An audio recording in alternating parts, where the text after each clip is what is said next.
Santa Ana, California. Upside down, unbuckling himself, he appears to be all right. He went flipping into the air, came down upside down, and the cage protected him, and he's going to crawl out and stand up on his own.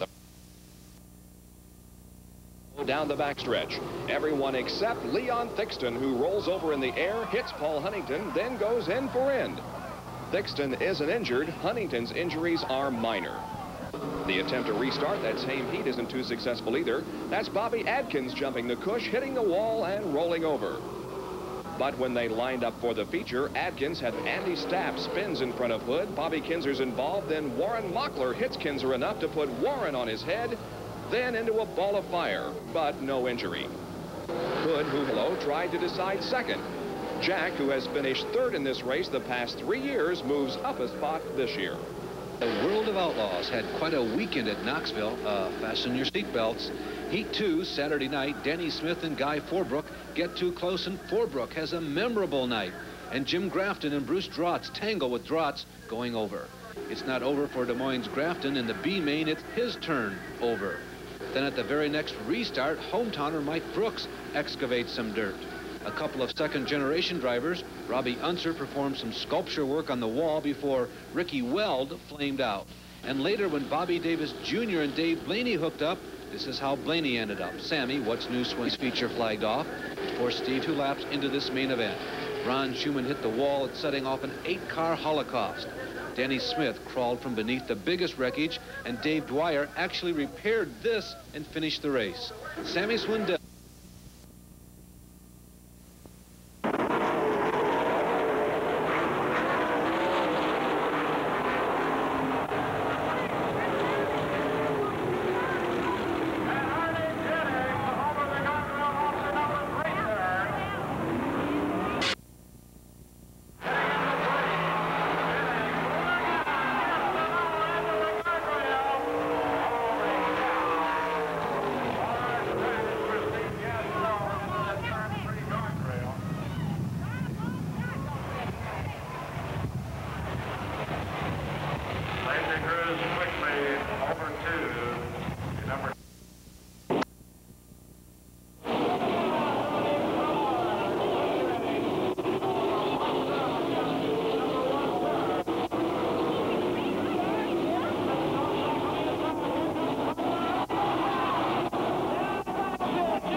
With the same car and wing, he came back to finish third in this race. Mark Kinser was all by himself in qualifying when this occurred and showed how easy it is to really mess up.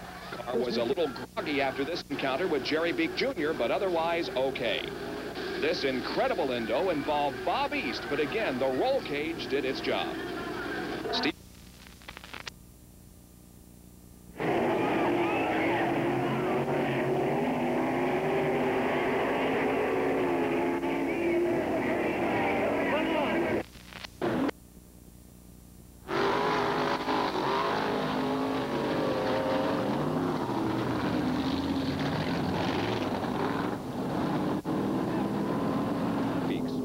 Robbie Stanley found turn 1 a bit too hard to handle in warm-ups.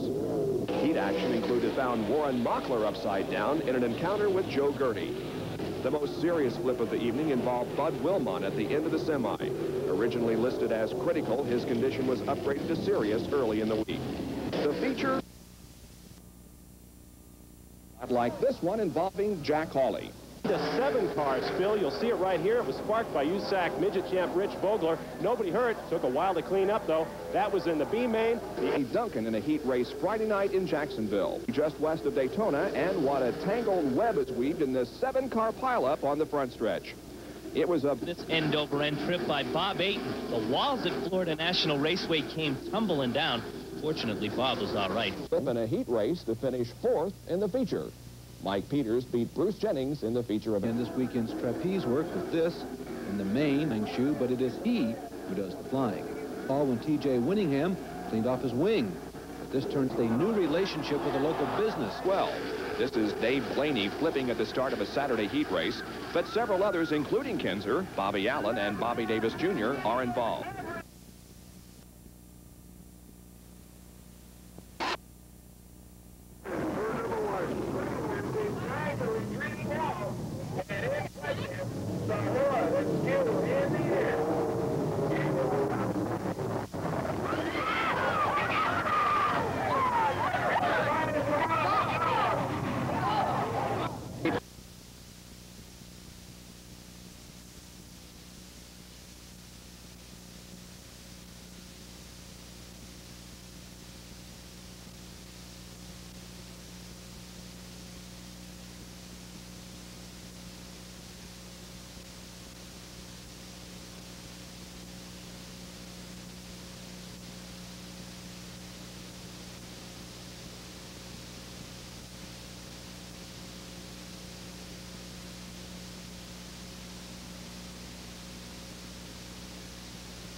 Laps remaining.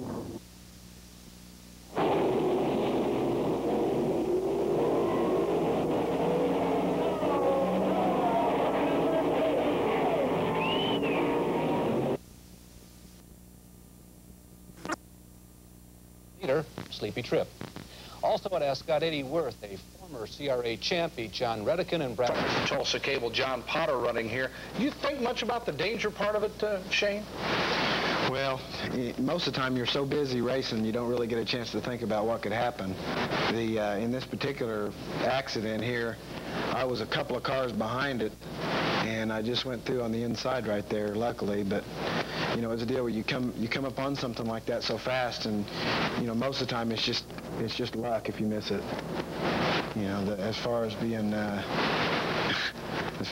scared about it, you don't really have time. Pretty good attention there, Stan. Yeah. Your people are to be commended. I tell you, those guys did a good job on that. I'm real proud of them. And by the way, one of the Oklahoma City firemen was up here and helped with that accident. He was the first fireman to them. But if you notice, those guys went straight to the driver and got the fire put out on the driver before they went back to the race car. And I think our guys are some of the best in the business. Back to your car.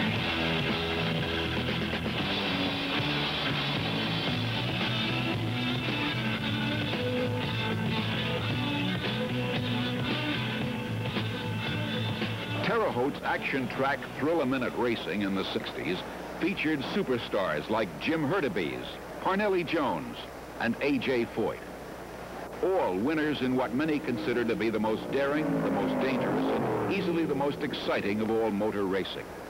With little more than crash helmets and roll bars for protection, these men power slide their cars at over 100 miles per hour. Johnny Rutherford is in fast company as he brings the field down for the green flag. Dirt track racers haven't changed much. These round-tailed, open-cockpit cars were perfectly designed to do what they do, to get around a hard-packed clay track in as little time as possible. In the highly sophisticated and rapidly changing world of motor racing, these cars have remained the same. They blast around a dirt track, touching, bumping, sliding, fighting for position.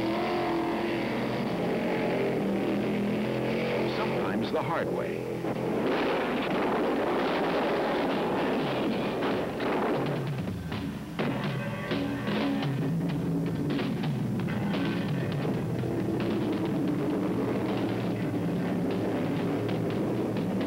Rutherford blasts past Carl Williams and takes over the lead.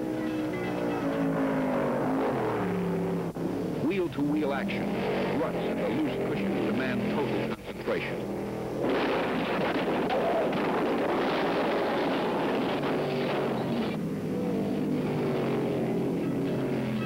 Rutherford holds the lead, but breathing down his neck is Williams, Don Branson, Roger McCluskey, and Bobby Unser.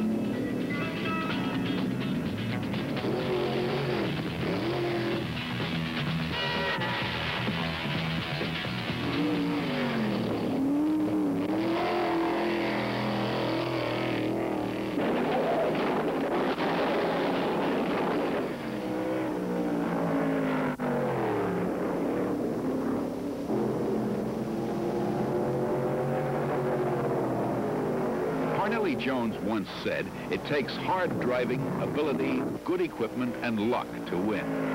Using this philosophy, Rutherford not only won this race, he went on to become the 1965 National Sprint Car Champion. That was yesterday, but little has changed. Roll cages have been added for better driver safety. Tires have been improved, and some of the names have changed. But the racing is as rugged as ever.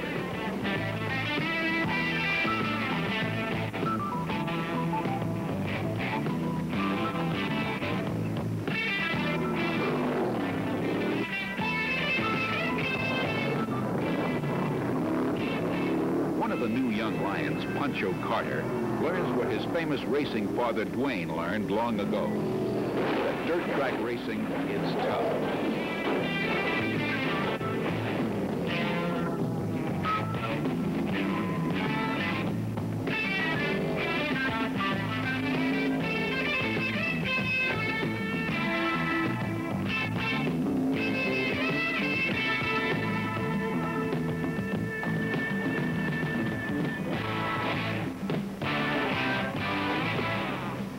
Over 50 drivers and cars are on hand for the annual Hulman Classic, including Gary Bettenhausen, Larry Dixon, Jim McElreath, Johnny Parsons Jr., and many more. Little Joe Saldana leads an over-anxious field of 20 cars into the first turn. Jim McElreath, with nowhere to go, rides over a wheel and flips violently. Luckily, McElreath's injuries were not serious.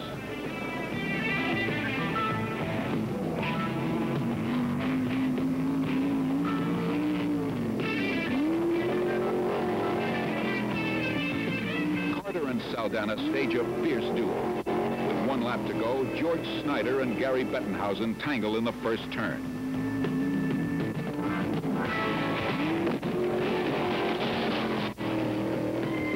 The checkered flag and $12,000 go to Pancho Carter.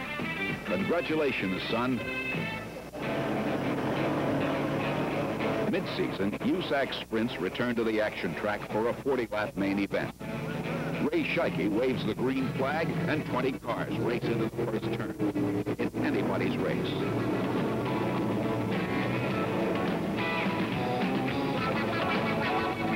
Dana Carter hooks a rut. Racing down the front stretch, it's Rich Level taking the lead, and the rest of the field jockey for position.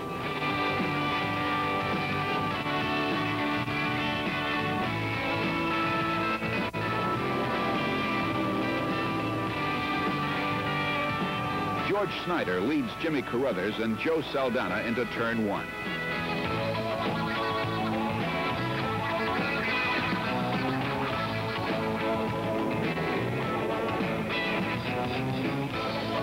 Riding the high groove, Thad Dosher makes a bid for first place.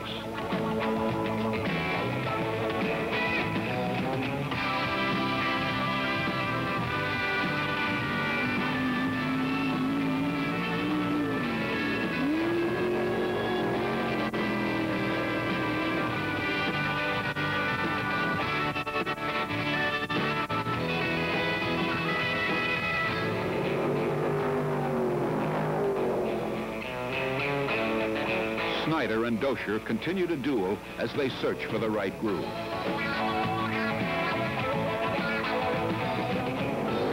Winning a sprint car race on a dirt track is more than wheel-to-wheel battling.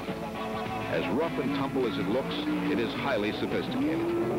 Drivers must decide on gears, tires, and chassis setup from a wide variety of combinations, then adapt these to changing track conditions.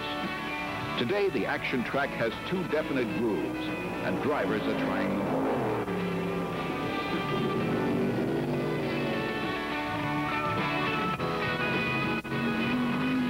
drivers changed the